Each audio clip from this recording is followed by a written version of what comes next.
Bonjour, je suis Stéphane Lemire, interniste gériatre et président fondateur de la Fondation Âge. Notre mission à la Fondation, c'est d'ajouter de la vie aux années des aînés, notamment par le développement de l'approche de gériatrie sociale qu'on a développée pour plusieurs raisons. Tout d'abord, on constate qu'il y a une méconnaissance du vieillissement normal dans la population générale, puis même parfois chez des professionnels de la santé qui ont été moins exposés à cette population-là. Aussi, le réseau de la santé il est principalement configuré de manière historique là, pour les urgences, les soins aigus. Par contre, le vieillissement s'accompagne souvent de problèmes qui sont plutôt chroniques, que ce soit des maladies chroniques ou des problèmes au niveau de déterminants de la santé. Puis finalement, il existe un fossé important entre la communauté et le réseau de la santé des services sociaux. Puis, à cause de ça, il y a des milliers d'intervenants communautaires qui sont présents dans le quotidien des aînés, mais qui ne sont pas vraiment mis à contribution de manière cohérente là, pour améliorer la santé des aînés au long cours. On souhaite donc réconcilier ces différentes réalités avec les besoins des aînés qui vivent dans la communauté. Et donc, on va prendre quelques instants pour bien comprendre les bases théoriques, scientifiques et l'expérience sur le terrain qui a guidé le développement de la gériatrie sociale. Cette philosophie d'action qu'est la gériatrie sociale vise l'amélioration de la santé des aînés, puis on se base sur 3 piliers. Et donc, ces 3 piliers dont on parle reflètent les principes scientifiques reconnus par l'Organisation mondiale de la santé dans son cadre de référence sur les soins intégrés pour les personnes âgées. Et les voici.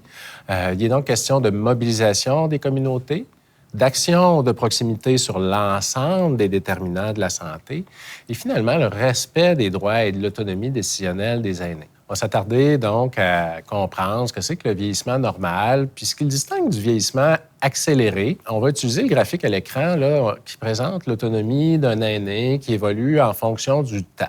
Et ce qu'on constate au cours du vieillissement normal, qui est représenté par la courbe du haut, on constate que l'aîné demeure, somme toute, autonome malgré qu'avec le vieillissement, il y a des changements physiques, des changements psychologiques, des changements aussi au niveau social qui sont inhérents au processus du vieillissement. En gériatrie sociale, on souhaite favoriser le maintien des capacités et le vieillissement normal des personnes en évitant qu'elles plongent dans un vieillissement accéléré ou du moins arriver à repérer les situations problématiques rapidement pour intervenir lorsqu'il y a un vieillissement accéléré. Sur le graphique, dans la loupe à droite de l'image, on voit que l'écart qui se creuse entre les 2 courbes représente une occasion de repérage et d'intervention pour freiner le déclin et reprendre une courbe de vieillissement normal.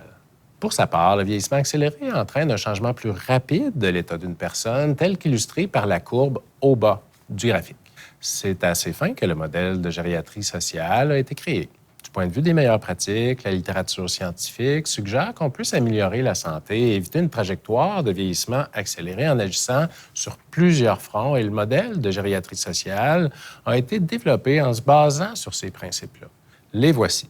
C'est le repérage, l'évaluation clinique, l'évaluation écologique, l'intervention qui cible les capacités fonctionnelles et l'autonomie des aînés, le soutien dans la définition d'objectifs réalistes en fonction des capacités de chacun, la cohérence des interventions entre les différents acteurs et le suivi régulier à travers la trajectoire de vie d'une personne.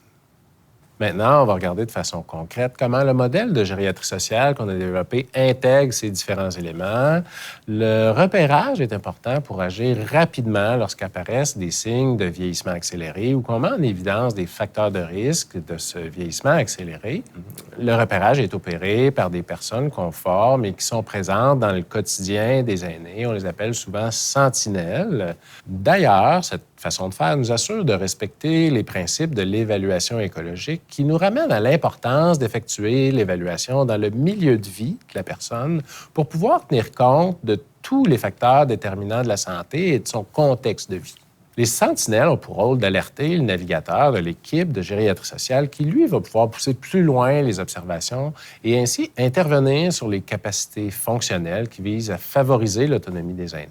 Ainsi, on souhaite maximiser les capacités des aînés et favoriser les comportements qui vont les renforcer Également, on cherche à faciliter l'identification précoce des incapacités et intervenir rapidement, soit en traitant les maladies chroniques sous-jacentes ou en contrôlant leurs symptômes, permettre aussi la réadaptation, le retour des capacités perdues ou encore la compensation par des adaptations de l'environnement physique.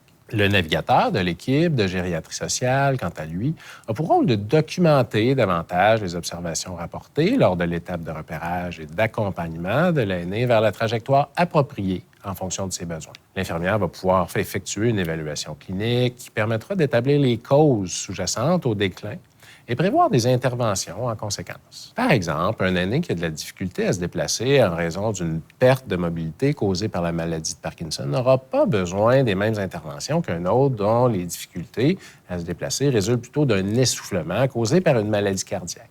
Cet exemple-là met en évidence l'importance de l'évaluation clinique en ce qui concerne le soutien ou l'accompagnement dans la définition d'objectifs réalistes en fonction des capacités de l'aîné, sera déterminé avec l'aide du navigateur ou de l'infirmière selon les besoins de l'aîné. La cohérence des interventions entre les différents acteurs, quant à elle, est assurée par la trajectoire d'information et de collaboration entre les membres de l'équipe de gériatrie sociale. On parle ici de l'ensemble des acteurs, des professionnels impliqués dans la santé de l'aîné, qu'ils soient proches aidants, intervenants communautaires ou employés du réseau de la santé et des services sociaux. Quant au suivi régulier, il signifie être présent dans la vie des aînés, assurer une continuité dans la réponse à leurs besoins. Permet d'établir la confiance avec l'aîné, de maintenir la relation avec lui et d'établir une trajectoire d'information qui est basée sur un langage commun, soit l'outil Aîné AD+, qu'on a développé à la Fondation. Il vise aussi à favoriser la collaboration entre les nombreux acteurs qui sont présents dans la vie des aînés. Au fond, ce que vise la gériatrie sociale, c'est d'ajouter de la vie aux années des aînés en se basant sur les 3 piliers qu'on s'est donnés à la Fondation, c'est-à-dire le repérage et l'intervention de proximité en s'appuyant sur l'ensemble des déterminants de la santé, la mobilisation de la communauté entourant l'aîné, ainsi que le respect des droits et de l'autodétermination des aînés.